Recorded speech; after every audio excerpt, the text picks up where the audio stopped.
Con este video vamos a dar continuación al trabajo que hicimos anteriormente. Ahora lo que vamos a hacer es calcular la cinemática inversa para nuestro robot de dos articulaciones rotacionales. Vamos a usar las dos configuraciones o los dos tipos de movimiento que puede tener nuestro robot, codo abajo y codo arriba, para poder obtener la cinemática inversa. Primero vamos a ver la configuración de codo abajo. Nuestras articulaciones van a estar dadas por Q1 y Q2.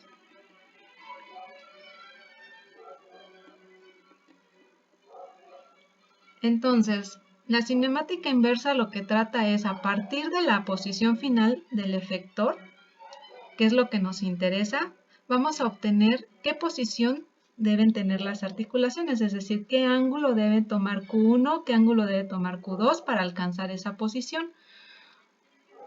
Esas posiciones van a estar dadas por PY y PX, que son nuestras coordenadas del efector final. Entonces, podemos aplicar fácilmente trigonometría y podemos ver que PX es igual al coseno de Q1. Aquí recordemos que tenemos las longitudes de los ángulos, de los eslabones. Entonces tenemos L1 por el coseno de Q1 más L2 por el coseno de, en este caso va a ser el ángulo Q1 más el ángulo de la articulación 2. Como podemos ver aquí, tenemos el ángulo que forma Q1 con respecto a la horizontal más el ángulo Q2. Por lo tanto, esta segunda componente está dada por L2 por el coseno de Q1 más Q2. Y de la misma forma vamos a encontrar que PY es igual. Ahora nuestras componentes están en el lado opuesto de los ángulos, por lo tanto vamos a calcular con el seno. L1 por el seno de Q1 más L2 por el seno de Q1 más Q2.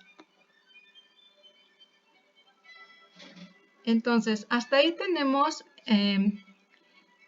las posiciones o las coordenadas del efector final con respecto a los ángulos Q1 y Q2. Pero, ¿cómo hacemos para poder despejar los ángulos Q1 y Q2?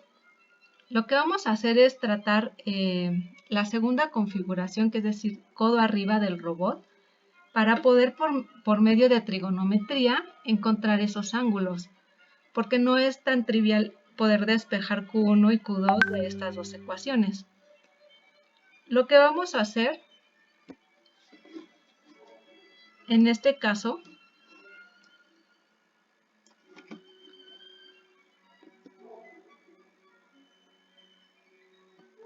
tenemos que aquí se encuentra Q1 y si damos la continuación del eslabón 1 vamos a tener que Q2 ahora es este ángulo.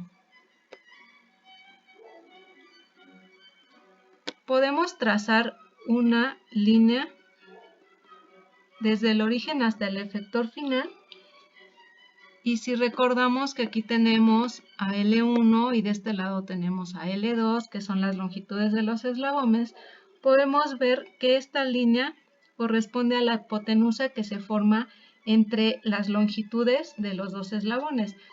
Vamos a ayudarnos aquí de un ángulo auxiliar que le vamos a denominar beta,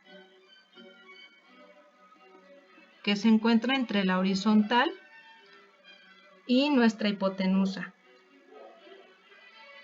Vamos a trazar aquí la vertical, que sigue siendo PY, y la horizontal, que es PX. Entonces, usando que la tangente de beta es igual al cateto opuesto, que en este caso es PY, entre el cateto adyacente, que es PX. Tenemos que ese ángulo beta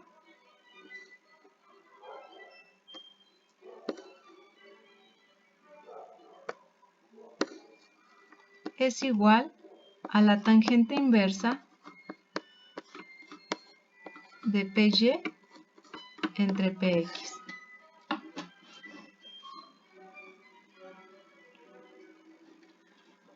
Ahora vamos a hacer uso de las leyes de cosenos y vamos a usar otros ángulos auxiliares para poder encontrar a qué es igual el ángulo Q1 y a qué es igual el ángulo Q2.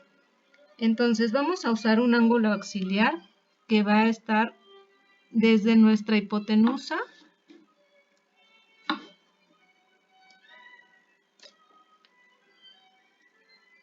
hasta el primer eslabón, y este ángulo lo vamos a conocer como el ángulo gamma.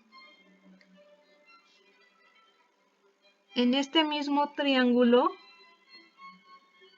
vamos a tener este otro ángulo auxiliar y este ángulo lo vamos a conocer como delta. Entonces, ¿cómo podemos encontrar ese ángulo gamma usando las leyes de cosenos? Tenemos que el cateto opuesto de ese ángulo gamma es L2, por lo tanto, usando leyes de cosenos, tenemos que L2 al cuadrado es igual a L1 al cuadrado más R al cuadrado menos 2 veces L1 por R por el coseno de nuestro ángulo gamma.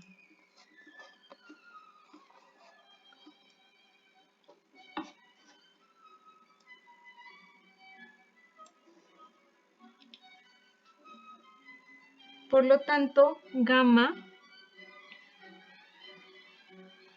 va a ser igual al coseno inverso. Despejando, tenemos L1 al cuadrado más R al cuadrado menos L2 al cuadrado, todo eso entre 2 veces L1 por R.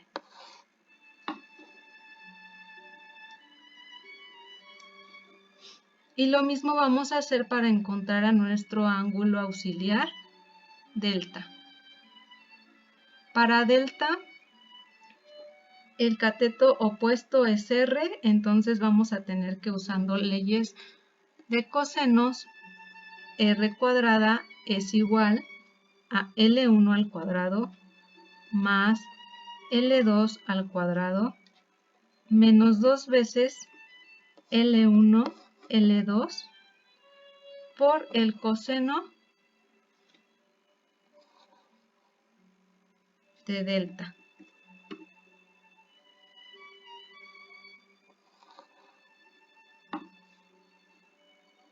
Hacemos lo mismo, de aquí ya podemos despejar, y delta es igual al coseno inverso de L1 al cuadrado más L2 al cuadrado menos R cuadrado entre 2 veces L1, L2.